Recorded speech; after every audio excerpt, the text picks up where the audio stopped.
गरीब साध साध सब नेक हैं, आप अपनी ठोरे। जो सतलोक ले जाएंगे वो साधु कोई और।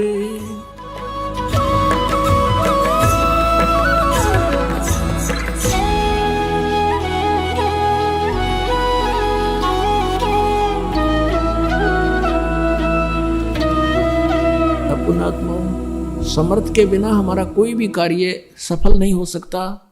अधिकारी ही उसको हमारे सब दुखों का निवारण कर सकता है। हमारे आध्यात्मिक अनुष्ठानों को भी वही सफल कर सकता है। जैसे एक समय युधिष्ठिर को बहुत भयंकर स्वप्न आने शुरू हो गए थे। महाभारत का युद्ध हो चुका था। युधिष्ठिर जी गद्दी पर विराजमान थे। अब वो जो मरे हुए व्यक्तियों की और उनकी पत्नियां जो हाहाकार मचा रही थी, बुरा हाल हो रहा था, और वो प्रेत आत्माएं उस युधिष्ठिर को सताने लगी जो युद्ध में मरे थे। नाथ और अनाथ जितने भी थे, वो भयभीत हो गया। आंखें फटी की फटी रह जाती थी। ऐसे देख रहा, ना खा रहा, ना पी रहा, ना नींद आ रही है। जंतर मंत्र खूब करा लिए, सारा कुछ हो गया, लेकिन कोई राहत नहीं मिली। फिर गुरुजी के पास जाते हैं, श्री कृष्ण जी के पास। श्री कृष्ण जी से कारण और समाधान पूछा। श्री कृष्ण जी ने कहा कि तुमने जो युद्ध में बंधुघात किए हैं, ये तुम्हें हानिकारक हो रहे हैं। वो पाप सेध गया, वो पाप तुम्हें दुख दे रहा है। अपनात्माओं, गीता जी का ज्ञान देते समय अर्जुन ध्यान से सुन रहा था। श्री कृष्ण जी में प्रवेश करके काल कह रहा था कि अर्जुन तू युद्ध कर ले, तुम्हें पाप नहीं लगेंगे। गीता जी के अध्याय नंबर 2 के 37 और 38 में कहा है कि तू युद्ध कर, तुझे पाप नहीं लगेंगे। ये तो मैंने सब मार रखे हैं। अब जब उसने ये कहा कि तुमने युद्ध में किए हुए पापों का ये दंड भोगना पड़ रहा है, उसमें अर्जुन के हृदय में धक देसी हुई, झटका लग गया कि ये क्या बोल रहे हैं श्री कृष्ण। आज जब तो कह रहे थे मैं युद्ध मना करूं था, ये कहता कर लेते न पाप नहीं लगे, राज कह रहे हैं पाप लगेंगे। और समाधान भी साथ में बता दिया श्री कृष्ण जी ने कि अश्वमेघ यज्ञ करो। अश्वमेघ यज्ञ में बता के पूरे पृथ्वी के सभी उनको आमंत्रित करो, साधु संत फकीरों को और आम जनता को भी, जो तुम्हारे रिलेटिव हैं उनको भी। अब इतने व्यक्तियों को भोजन कराना अंडरस्टूड है, जिसमें करोड़ों व्यक्ति, अरबों व्यक्तियों ने भोजन खाना था, तो कितना खर्चा हो, तब वो यज्ञ पूर्ण हुआ थी। और यज्ञ के संपूर्ण होने के लक्षण बता दिए कि एक शंख रखा जाएगा अलग से 5 मुख का, और जब ये यज्ञ जब पूर्ण होगी, जब उसमें भोजन पालेंगे साधु संत फकीर ऋषि महात्मा देव ब्राह्मण, और ये शंख अपने आप आवाज करेगा बगैर बजाए, आप पे बाजेगा। ऐसे लक्षण बता दिए। तो उस समय अर्जुन चुप हो गया कि यदि मैं अब वाद विवाद करूंगा, श्री कृष्ण जी से कहूंगा कि आप पहले तो कह रहे थे तुम्हें पाप नहीं लगे, युद्ध कर ले, और आज वो पाप कहां से आ गए हमारे लिए। तो उसने सोचा यदि मैंने जुबान खोल दी तो युधिष्ठिर ये समझेगा कि अर्जुन प्रसन्न नहीं है 2 पैसे लगाने में, क्योंकि इसमें खर्च घना होगा, मेरी आपत्ति निवारण में है। और फिर ये ऐसा व्यक्ति है जिंदगी भर ये समाधान नहीं करवाएगा, मर जाएगा। युधिष्ठिर की स्थिति से और उसके नेचर से वो परिचित था, इस करके चुप रहा। अब जो आज्ञा भगवान, ऐसा ही किया गया। लाखों व्यक्ति आ गए, 33 करोड़ देवता, 88,000 ऋषि, 9 नाथ, 84 सिद्ध और 12 करोड़ ब्राह्मण, 56 करोड़ यादव जो श्री कृष्ण जी के रिलेटिव थे और अर्जुन के रिलेटिव थे, क्योंकि श्री कृष्ण की बहन अर्जुन के ब्याही थी। तो सभी रिश्तेदार और आसपास के सब साधु संत बुला लिए। वहां अरबों व्यक्ति इकट्ठे हो गए। भोजन बना के सब शुरू कर दिया। सब ने भोजन खा लिया, श्री कृष्ण जी ने भी खा लिया भोजन। अब शंख नहीं बजा। उस शंख ने आवाज नहीं की तो यज्ञ पूर्ण नहीं हुई। श्री कृष्ण जी से कहा युधिष्ठिर ने कि भगवान हमारे पाप बहुत घने हैं और शंख बजा नहीं, शंख नहीं बजा तो हमारा संकट निवारण हुआ नहीं, यज्ञ संपूर्ण हुई नहीं। तब श्री कृष्ण जी ने कहा कि भाई यज्ञ संपूर्ण करने वाला अभी आया ही नहीं है। युधिष्ठिर ने कहा भगवान ये ऐसे ऋषि महर्षि मंडलेश्वर 33 करोड़ देवता 88,000 ऋषि 12 करोड़ ब्राह्मण और आप जैसे महापुरुष ने भोजन खा लिया भगवान, अब इनसे अलग कौन रह गया इस पृथ्वी पर। तब श्री कृष्ण जी ने बताया कि ऐसे ऐसे एक सतगुरु का हंस है, पूर्ण परमात्मा का साधक है, सतगुरु का शिष्य है, सुदर्शन नाम है, उसको आमंत्रित क्यों नहीं किया तुमने। तो फिर बताया गया, अर्जुन से पूछा, युधिष्ठिर ने कहा कि उधर भीम की ड्यूटी ला रखी थी हमने आमंत्रित करने की, न्योते देने की। भीम से पूछा कि उस महात्मा को क्यों नहीं बुला के नहीं लाए, क्या कारण हुआ, या वहां तक पहुंचे नहीं तुम। भीम ने कहा कि मैं गया था उसके पास, सुदर्शन नाम है उसका, एक झोंपड़ी में रहता है, वो तो कुबोल आदमी है, बुंडा बोलता है। श्री कृष्ण जी ने कहा कि क्या बोला उसने, कि मैंने उनसे कहा था कि युधिष्ठिर का भाई हूं और आप हमारी यज्ञ में आइए, हमने एक यज्ञ किया है, आपको आमंत्रित करते हैं। सुदर्शन जी ने कहा कि तुम पापी हो, अपराधी हो, तुमने लाखों बहनों के सुहाग उजाड़ दी, आज उनके खून को पी रहे हो, राज कर रहे हो, तुम्हारे अन्न को भी कोई खाएगा, सीधा नरक में जाएगा। यदि तुमने मुझे बुलाना है तो ऐसी 100 अश्वमेघ यज्ञों का फल मुझे संकल्प करो, जब तुम्हारे पाप के टूक को खाऊं। अब श्री कृष्ण जी ने पता था यो भी पहलवान ठीक नहीं बोला होगा, तो कहने लगा भाई आपने क्या कहा, कि भगवान मैंने क्या कहा, बस आपकी शर्म थी। मैंने उसको कहा कि मैं अपने भगवान से और भाई से डरता हूं, ना तेरी थोबड़ी तोड़ देता, आना हो तो आइए, ना मत आइए, फालतू मत बोला है। तब श्री कृष्ण ने कहा कि भीम तने तो और पाप इकट्ठा कर लिया, तुझे न्योता देने भेजा था, बकवाद करना नहीं। साधु संत को आपने न्योता दिया, उन्होंने जो कहा आपने सुनकर आकर मुझे बताना चाहिए था, हम समाधान करते कुछ। अपने आत्माओं जैसे अब ये थोड़े से समय पहले ही जब ब्याह शादी करते थे, उसमें ये भंडारे जो करते थे ना, लाडू जलेबी बनाना, ये कोई रिवाज नहीं थी, ये एक अनुष्ठान किया जाता था और उसमें सभी को बुलाना अनिवार्य था। और कोई रुष्ट हो जाता तो उसने मना के लाया करते, कहते भाई बात आना पड़ जाए यज्ञ में, वो ना आता है, या रुस्सा मनाई सी न्यू थी, वैसे उलाने सुलाने झूठे साचे होने लग गए, वो अलग था। तो फिर उसको लाना अनिवार्य समझा कि तो पक्का बुलाना पड़ेगा और उस बिना यू काम हो नहीं सकता। तब श्री कृष्ण और 500 पांडव रथ में बैठ के गए और उधर से कबीर परमेश्वर परम अक्षर ब्रह्म वो अपनी लीला अनुसार वहां आए हुए थे। एक जीवन जैसे शिशु रूप धार करके धीरे धीरे बड़े होते हैं, फिर वो लीला करते हैं, ज्ञान प्रचार करते हैं। उसी आधार से वो सुदर्शन जी उस करुणा में नाम से आए थे परमात्मा द्वापर युग में, उस करुणा में के शेष थे, जैसे कलयुग में कबीर नाम से आए हैं परमात्मा।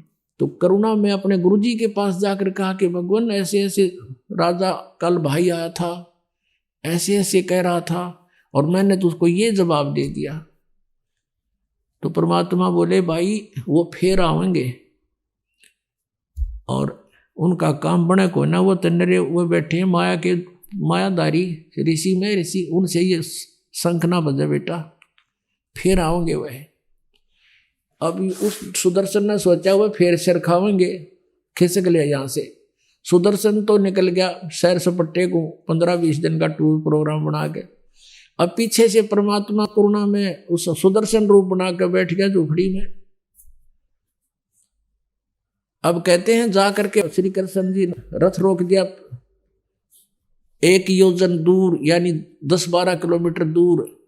1 योजन 4 कोस का होता था। पहले लंबे लंबे तगड़े तगड़े आदमी होते थे, अब 1 किले की 1 कदम बनाया करते हुए 1 कदम। तो वहां परमात्मा बैठे थे कुटिया में। श्री कृष्ण जी ने दंडोत प्रणाम किया विनम्रता से। जब श्री कृष्ण ने गुरु जी ने प्रणाम कर दिया तो चेले कितरेंगे, 500 पांडवों ने किया। तब श्री कृष्ण जी ने कहा कि परवरदिगार ये युधिष्ठिर राजा आए हैं और इनके भाई हैं, आप चलिएगा, इन्होंने एक यज्ञ अनुष्ठान किया है, आपको न्योता देने आए हैं, आमंत्रित करने आए हैं। तब परमात्मा ने कहा सुदर्शन रूप में कि मैंने इस भगत से कहा था कि मेरे 100 यज्ञ का फल दे दे, तब मैं चलूं, मेरा करो संकल्प पूरा। तब श्री कृष्ण जी ने कहा कि हे भगवान, आपकी वाणी है, परमात्मा चारों युगों में यही ज्ञान दिया जो आज आपके समक्ष रूबरू हो रहा है। श्री कृष्ण जी ने कहा आपकी वाणी है प्रभु, संत मिलन को ऊंचा लिए तज माया अभिमान, और जो जो कदम आगे रखे ओ हे यज्ञ समान। हम ये द्वारकाधीश और ये दिल्ली के राजा आपके समक्ष आए हैं भगवान, आप तो अंतर्यामी हैं, आप देख सकते हो आज इनके अंदर कोई अभिमान नहीं है। अब पहले तो भीम का न्यू था, श्री कृष्ण रे हमारे साथ, हमारी यज्ञ वो तो होनी है। अब कृष्ण जी भी फ्यूज हो लिए, जब भीम भी काम पे खड़ा और नो कहते जी आप झांक के देख लो, इनके अंदर इनमें जरा सा अभिमान आज शेष नहीं है। और आपकी वाणी है कि संत मिलन को चालिए तज माया अभिमान, और जो जो कदम आगे रखे ओ हे यज्ञ समान। वहां से लेकर यहां तक जितने भी हमारे कदम हैं आपके निमित्त हैं, और एक कदम का फल एक यज्ञ आप ही की वाणी, आपका विधान बता रहा है। ये भगवान ये 100 रख लो, आप शेष हमारी झोली में डाल दो। साधु भूखा भाव का, धन का भूखा ना, और जय कोई धन का भूखा है वो साधु भी ना। तो परमात्मा कहने लगे भाई ठीक है। और जब भीम गया था पहले, तो जब सुदर्शन जी ने ये बात कही थी कि तुमने बहुत जुल्म किया है, युद्ध वैसे ही नहीं लाखों करोड़ों बहनों को विधवा कर दिया, तब उसने डींग मारी थी कि युद्ध वैसे नहीं जीता जाता बाबा जी, अपने दम पर जीता है। गदा से एक का मारूं था 20 मरे थे, मेरे धाक से और अपने दम से जीता है, अपनी ताकत से जीता है। जब तो चला गया कह सुन नहीं बोला था। अब परमात्मा ने कहा अल्लाह इसकी जाए फटकाट दो, कितना ताकतवर है। तो उसने परमात्मा की माला रखी थी कबीर देव की, सुदर्शन जी की खुट्टी पर टांग रखी थी, और परमात्मा एक बैठे थे नीचे मैट पे, और कहा भाई पहलवान एक मेरी सुमरनी तारिये, चलूंगा फिर तारे साथ। भीम पहुंचा जब वो माला उतारने के लिए, चिपक गया उस माला का जो कर बिजली गरीब कर लिया करे, नो खूब आंगाला उक सभी को ना। जब परमात्मा बोले रहा क्या हो गया पहलवान, घनी देर लगा दी, छोड़ कर दूर खड़ा हो गया, मेरे अपना उतरती महाराज जिया। परमात्मा ने ऐसे किया था, अपने आप उठ कर आएगी उनके हाथ में। तब परमेश्वर ने कहा था उस दिन तो डींग मारे था कि एक मारू था, गदा 20 मरे थे, अब कहाँ गया तेरा बल, नीचा मुंह कर लिया। तब उनकी आशा बनी कि ये संत सचमुच कुछ है, तब परमेश्वर को लेकर आए वहां पर सुदर्शन रूप में। तो क्या बताते हैं, भक्ति करे बिन भाव रे सो कोने काजा। भक्ति बिना भाव के जो कोई भी दान धर्म करता उसका कोई यूज नहीं है। व्यंजन 3600 प्रोसियाता द्रौपदी रानी, बिन आदर सत्कार रे कई संक ना बाणी। अब जब परमात्मा वहां पहुंचे, वो मंडलेश्वर बैठे ऋषि महर्षि, और जब युधिष्ठिर ने ये कहा था कि भगवान क्या इन ऋषि महर्षियों से भी हमारा काम नहीं बना तो और कौन बनाएगा, तब श्री कृष्ण जी ने कहा कि ये सत साधक नहीं है, ये सत साधना नहीं करे तो माया के सिद्धियों के पुजारी है। और श्री कृष्ण जी ने अपने ऐसे हाथ कर दिया उनके सब की तरफ और कहा देख युधिष्ठिर, इनके चेहरे देखिए, अगले जन्म में क्या प्राप्ति, कौन सा जन्म पाएंगे। कोई तो अपने आसन पर गधा बना खड़ा है, कोई कुत्ता, कोई मुर्गा, कोई चींटी, कोई हाथी, कोई कैसे। कहते अगले जन्म इनके ये होंगे, इन मंडलेश्वरों के ऋषि महर्षियों के। तब युधिष्ठिर ने कहा भगवान अपने लीला बंद करो, मुझसे इनकी दशा देखी नहीं जाती। श्री कृष्ण जी बोले या लीला नहीं भाई, या सच्चाई है, इनके साथ ऐसा बनेगा। अब जो ही परमात्मा वहां पहुंचे, एक जैसे गरीब व्यक्ति ग्रामीण आज से 50-60 पहले जैसे गांव की वेशभूषा करती थी, लांडी सी धोती, पैरों में टूटे से जूते, बाल छोटे छोटे बड़े हुए, ओले बोले जैसे कई दिन नहाए हो गए हों, ऐसी सती थी में। और वह बैठे कति मांझे धोए, कति गच काचे कपड़े पहने, सारे मैं ऋषि मंडलेश्वर। ब्राह्मण को आवे 3-3 बहन आवे। जब परमात्मा वहां प्रवेश किए, सब ने मुंह पर पल्ला करके हंसन लगे कि ये लाए पकड़ के यूं करेगा इनकी यज्ञ पूरी। और वो क्या बतला रहे हैं आपस में कि इनके पाप ही गने हैं भाई, ये यज्ञ कैसे पूर्ण हो, इन्होंने करोड़ों व्यक्ति मार रखे हैं। अरे जब इन्हें पाप कर रखे हैं तभी तो तुमने लाए खागड़ो थारा के करे थे, फिर ये दुख भुगतना था तो तुमने गाड्डो, फिर ये गाड्डो ने ले थे। तो अब आए समर्थ वहां पर बैठ गया, आसन बिछा दिया श्री कृष्ण जी ने। और श्री कृष्ण जी ने कहा कि द्रौपदी, इस महापुरुष के भोजन खाने से तुम्हारा काम बनेगा, बढ़िया आहार बना। द्रौपदी ने अपने हाथों नौकरों पर नहीं छोड़ा, नौकरानियों पर कदे चूक रह जा, अपने हाथों भोजन बनाया। न्यारे न्यारे पकवान, कचौड़ी पकौड़ी, खीर, हलवा, दही, बड़े न्यारे न्यारे, दाल सब्जी और बना के भोजन। क्योंकि पहले तो चूल्हे हुआ करते, लकड़ी बाल के, 1-1.5 घंटे में दो तैयार हुआ। एक थाल में परोस के अलग अलग आइटम महात्मा के सामने रख दिए। अब वो सुदर्शन जो था, वहां तो मालिक बैठे थे, रोल सुदर्शन का ही कर रहे थे। उस सुदर्शन जी ने एक नियम बना रखा था अपना कि मैं 5 ग्रास डेली खाता था। जैसे कोई भी सामान है सारा इकट्ठा करा भोजन, और ऐसे 5 बार खा के वो संयम रखता था भोजन पर, अंजल पर, उसे आगे नहीं खाता था। तो ऐसे उन्होंने जितना चाहिए था 5 बार खाने के लिए थोड़े थोड़े आइटम सारे थाली में डाल लिए, कटोरियों में थे। और फिर उनको ऐसे खिचड़ी बना लिया, लगे खिचड़ी बनाने, सबको मिलाने लगे। तो द्रौपदी ने यह सोचा था कि आज ऐसा स्वादिष्ट भोजन बना दिया है संत के लिए, ये घास फूस खाने वाला व्यक्ति और ऐसे मेरे बनाए हुए स्वादिष्ट आइटम को अलग अलग खाएगा, उंगली चाटता रह जाएगा। जब द्रौपदी ने देखा इसने तो सारा काम बिगाड़ दिया, तो उसके मन में दोष आ गया कि रहा शूद्र का शूद्र, क्योंकि वो वाल्मीकि जाति में थे सुदर्शन जी। कहा कि रहा शूद्र का शूद्र, इसने खान का भी नहीं पता, मैंने तो 2 घंटे तक आंख फुड़वाई धूमे में और इसने कर दिया गुड़ गोबर। ऐसा दोष मानकर मुंह सा चढ़ा के भीतर न चली गई।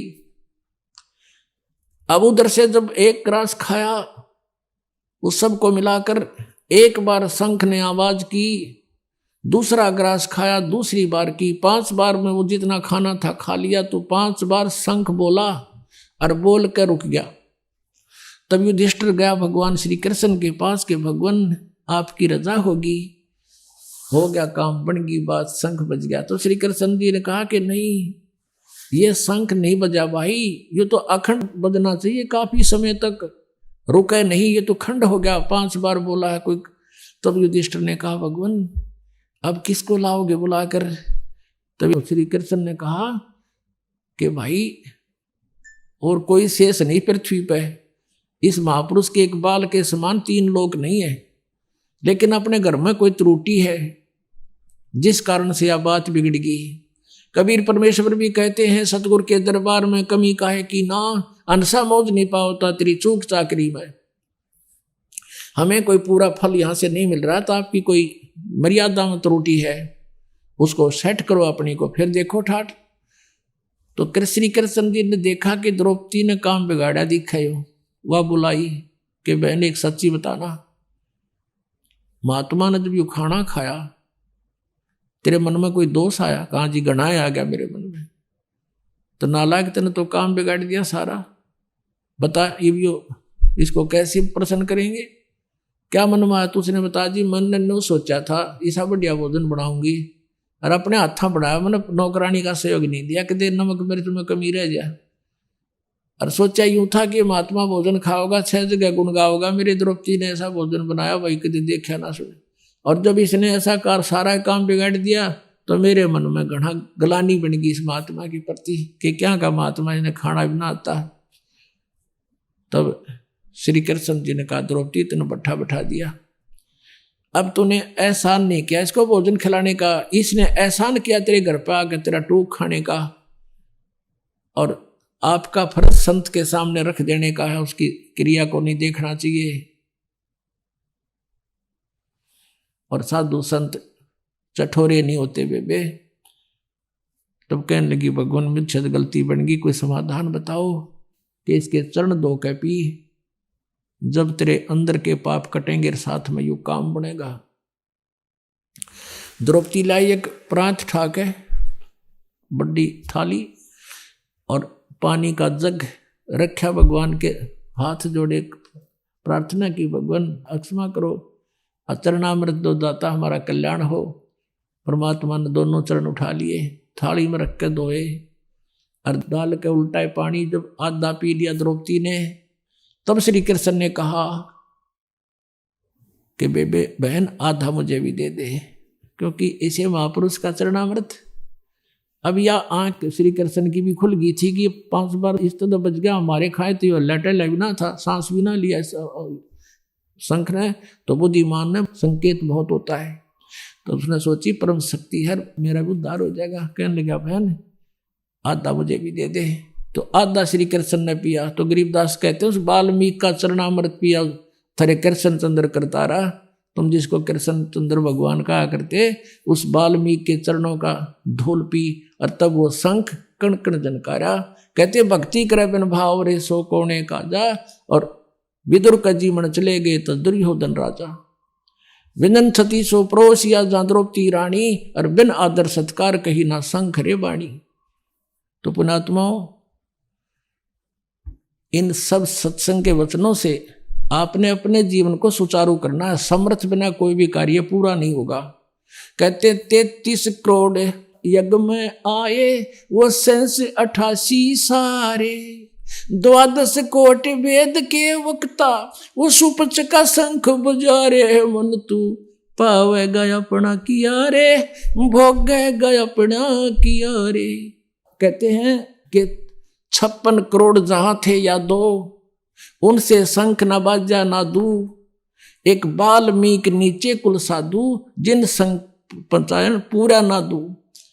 के कहते हैं ये और गनो माया के पूता, ये तो सिर्फ माया के पुजारी थे जिन्हें 33 करोड़ 88 हजार ऐसी सारे बैठे थे। कहते वह सुपच से शंख बजारे, शत भक्ति और समर्थ की शरण में जो था उससे भी वो 3 ताप का नाश हुआ, श्री कृष्ण से भी नहीं हुआ। बोलो सतगुरुदेव।